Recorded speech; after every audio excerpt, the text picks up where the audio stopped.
मीरा की नई नई शादी हुई थी। बहुत सपने थे।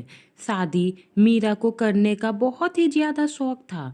वह बहुत पहले से ही सोचती थी कि कोई मेरे किसी लड़के से शादी होगा, वह घोड़े पर कोई राजकुमार आएगा, फिल्मी स्टाइल की तरह उसकी सोच थी। उसके जैसे हर लड़की के होते हैं, शादी को लेकर, अपने जीवन साथी को लेकर, जीवन की नई शुरुआत को लेकर पहली बार वो अपने ससुराल गई। मीरा एक पढ़ी लिखी खूबसूरत लड़की थी। आज करके ख्यालों की लड़की थी। दोनों की जोड़ी ऐसे कि किसी की नज़र न लगे। वह दिल्ली में एक कंपनी में ऊंचे पोस्ट में थी। मीरा के सास ससुर के भी पहले सरकारी नौकरी थे, अब वह रिटायर हो चुके थे और देवर भी सरकारी नौकरी ही करता था। सब कुछ एकदम अपनी जगह पे सही था। शादी का दिन सारी विधियां करते करते घर आते आते बहुत रात हो गई थी। आते आते मीरा की सास ने एक छोटी सी घर में पूजा विधि करवाई। मीरा की माँ पूजा सास को समझाने की बहुत कोशिश की कि वह बहुत थक गई है और बाकी की विधि दूसरे दिन कर लेंगे, पर वह सुनने के लिए तैयार ही नहीं थी। दूसरे दिन घर में बाकी रस्म निभाने गई। 2-3 दिन बाद मीरा के रसोई की भी पूजा करवानी थी और उसकी पहली रसोई में हलवा बनाया, जो कि सबको बहुत ही ज़्यादा पसंद आया। ससुर जी ने भी बहू के सगुन तौर पे गहने दिए और खूब आशीर्वाद दे करके कहा कि ऐसे ही इस घर में खुशियां बनाकर रखें। सास ने मीरा को कमरे में बुलाया और कहा कि परसों तुम दोनों की विवाह जीवन की सुख शांति, नवग्रह शांति आदि के लिए पूजा रखी है। सुबह उजाला होने से पहले उठ जाना, बाल धोकर अच्छे से नए कपड़े पहन लेना। घर सब कुछ बड़ी ही ध्यान से सुन रही थी मीरा। अचानक सास ने पूछा, अच्छा तुम्हारी तैयारी कब की है मानसिक धर्म की? कहीं ऐसा ना हो कि मैं इतनी तैयारी कर रही हूँ और तुम सब में पानी फेर देना। मीरा को यह सब बातें सुन थोड़ी अजीब लगी, पर ज्यादा ध्यान नहीं दिया। वह बोली, नहीं माँ जी, अभी 5-6 दिन है, तारीख को कोई गड़बड़ नहीं होगी। हाँ, पर शादी के दौर से, भाग दौड़ से मैं कुछ नहीं कह सकती हूँ। वह सच बोली तो एक काम कर ले, गोलियां खा ले, ताकि पूजा में कोई विधि ना आए। मीरा सर हिलाकर अपने काम में चली गई। पूजा विधि में सब ठीक से हो गई। सभी रिश्तेदार अपने घर लौट आए। कुणाल की भी छुट्टी खत्म हो गई थी। वह कमरे में आए और कुणाल ने जोर से मीरा को अपनी तरफ खींचकर अपनी बाहों में ले लिया। वह उसके करीब आने की कोशिश कर रहा था। उतने में मीरा बोली, कुणाल, मुझे तुमसे कुछ बात करनी है। पर कुणाल कहाँ सुनने को तैयार था। मीरा ने कहा, कुणाल प्लीज, मेरी बात जरूरी है। आज माँ जी बहुत अजीब बात बोली मुझे मानसिक धर्म को लेकर। सुनते ही कुणाल मीरा की तरफ देखकर बोला, क्या हुआ, कुछ और भी कहा क्या माँ ने? मीरा बोली, माँ जी ने कहा कि अभी घर में मंगलम वातावरण है, इसलिए अभी ऐसा कुछ भी नहीं करना चाहिए।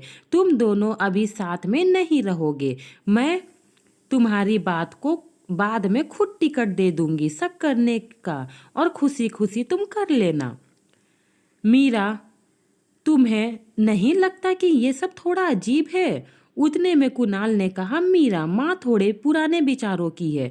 वह बाहर से जितनी कड़क स्वभाव की दिखती है, अंदर से वो उतनी ही नरम है। तुम कभी भी उनके किसी चीज को मना मत करना, क्योंकि यह छोटी छोटी चीजों दिल में घर कर जाती है और आगे कुछ कितना भी कर लो वो दिमाग से नहीं जाती। मैंने अपनी माँ को कभी किसी बात के लिए मना नहीं किया है। सिर्फ 4-5 महीने की बात है। एक बार फ्लैट में बचा हुआ काम हो जाए, फिर तुम मेरे साथ ही रहोगी। फिर तुम्हें जैसे रहना है वैसे रहना। मेरी तरह से तुम्हें कोई बंधन नहीं रहेगा। उसे कुणाल की सारी बातें समझ में आ गई। उसकी मम्मी ने भी यही कहा था, यही बातें समझाया था कि कुछ दिनों ससुराल में वही करना जो तुम्हारे ससुराल वाले बोलेंगे, तुम्हें आगे इच्छा हो या ना हो। अगर तुम्हें सभी के दिलों में अपनी जगह बनानी है तो यह सब तुम्हें करना ही पड़ेगा। वैसे 5-6 दिन कुणाल चला गया। 5-6 दिन के बाद सब कुछ एकदम बढ़िया ही चल रहा था। तभी मीरा की पीरियड आ गई। अब तो उसकी सास उसे बात करना भी दूर, उसकी तरफ देखती भी नहीं। उसे स्टोर रूम में रहने के लिए बोल दिया और उसके पास उसे खाना भिजवा दिया जाता था। दिन भर वह एक कमरे में अकेले पड़े रहती थी। उसका खाना उसी स्टोर रूम में दे दिया जाता था। जैसे तैसे मीरा 4-5 दिन तो निकल गई। पीरियड आने पे मम्मी ने उसे बोली कि हाँ सही है, घर में अब पवित्र नहीं होगा। अब मुझे बार बार छुआछूत कारण साफ सफाई नहीं करना पड़ेगी। अगर तुम ठीक हो गई हो तो भगवान यह नहीं बोलते कि महीना आने पे भगवान के घर में मत जाना, भगवान को ना छुए। यह सब धरती पे लोग खुद बनाए हैं, यह नियम निकाल के बैठे हैं। यह मीरा का कहना था, जो कोई हद तक सही था कि पीरियड आने पे शरीर अशुद्ध हो जाती है। यह सब गलत है। वैसे भी एक स्त्री का शरीर होता है, गर्भ धारण करने के लिए मानसिक धर्म जरूरी है। इसके बिना कोई इंसान को बच्चे को जन्म नहीं दे सकती है। यह सोच रही थी मुझे कहाँ रहना है, 4-5 महीने तो निकालने हैं। ऐसे करके उसने खुद को संभाला। कुछ दिनों बाद तीज त्योहार, कभी पूजा करके सब, कभी कभी कुछ ऐसे कहकर मीरा को गोलियां लेनी ही पड़ती थी और घर में लड़ाई ना हो इसलिए वो गोलियां ले लेती थी। इसके वजह से उसकी वजन बढ़ने लगा। समझ में नहीं आ रहा था कि ऐसा क्यों हो रहा है। खाने में लिमिट, एक्सरसाइज समय पे करती हूँ, चिड़चिड़ाहट सी हो गई थी। सीमा शरीर और मानसिक तनाव से भी अलग। कुणाल के पास जाकर सब ठीक हो जाएगा यह सोचकर वो खुश रहती। कहते कहते साल निकल गए। अब कहाँ जाकर कुणाल के साथ रहने लगी। अब फ्लैट में सब कुछ बढ़िया चल रहा था। कभी कभी सास का फोन आ जाता था, कभी ये पूजा कभी वो पूजा। और वैसे भी कोई तो गोलियां लेना ही था, कुणाल को मना भी नहीं कर सकती। वो खुद को समझाती कि बस एक बार मेरी नौकरी लग जाए तो यह सब मना लूंगी कि छुट्टी नहीं मिल रही है, बार बार गोलियां भी नहीं लेनी पड़ेगी। ऐसे ही छुट्टी के दिनों घर गए, सभी रिश्तेदार आए हुए थे। तभी कुणाल की मौसी जी ने कहा कि हमें पता है तुम दोनों नए ख्यालों की हो, पर 5 साल हो गए, तुम्हारे बच्चों के बारे में तुम लोगों ने नहीं सोचा। कुणाल ने कहा कि हाँ, हम लोगों ने बच्चे की तैयारी की है, हमारे बच्चे जल्द ही होंगे। यह बात सुनकर कुणाल को थोड़ा सुई सा चुभा। उसने कहा कि नहीं, अब हम लोगों को एक बच्चा को लाना ही होगा। उसने अपने बीवी को लेकर के डॉक्टर को वहाँ गए। डॉक्टर के पास जाकर के डॉक्टर बैठने के कहा। उन्होंने डॉक्टर को सारी बातें विस्तार से बताई। इतने में डॉक्टर ने कहा कि पहले मुझे मीरा तुम ये बताओ कि तुम्हारे महीने पीरियड में कोई प्रॉब्लम तो नहीं होती।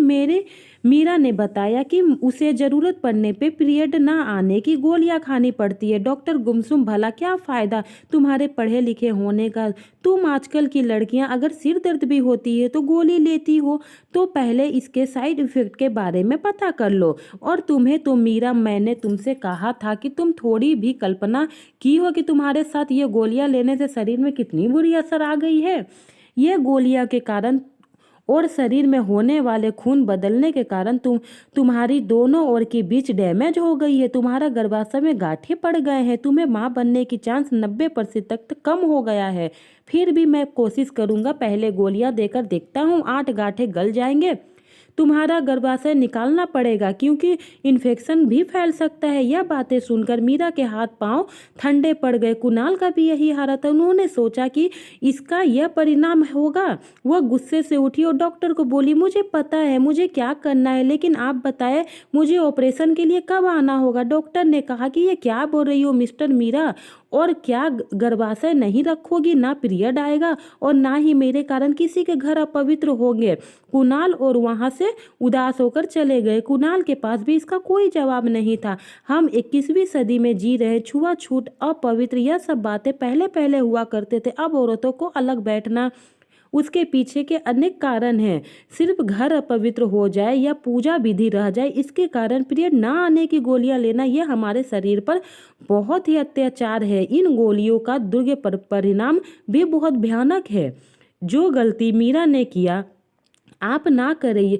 बस यही गुजारिश है और यही कहना है कि माध्यम से आप पहुंचाना चाहते हैं। पीरियड है तो आपके घर में बच्चों की किलकारी है। आप दादा दादी नाना नानी जो भी रिश्ता बनते हैं, अगर पीरियड ना आए तो औरत बांझ हो जाती है, बांझ ही रह जाती है। तो कभी भी पीरियड को गंदा ना समझे। घर में पीरियड आने पर घर में बहू को बंद ना करें, उसे छुआछूत का एक नाम ना दें। पीरियड एक तरीके का बहुत अच्छा चीज़ है, इसके कारण हमारे घर में बच्चों की आवाज़ मिलती है, घर का वंश आगे बढ़ता है। हाथ जोड़कर विनती है कि पीरियड को अपवित्र का बीमारी का नाम ना दे। फ्रेंड, मेरी ये कहानी आपको कैसे लगी? अच्छी लगी हो तो प्लीज़ प्लीज़ मेरे चैनल को सब्सक्राइब करें, मेरे कहानी को लाइक करें, एक छोटा सा कमेंट करें। चलिए मिलते हैं अब नेक्स्ट कहानी के साथ, हिंदी पारिवारिक कहानी के साथ। धन्यवाद।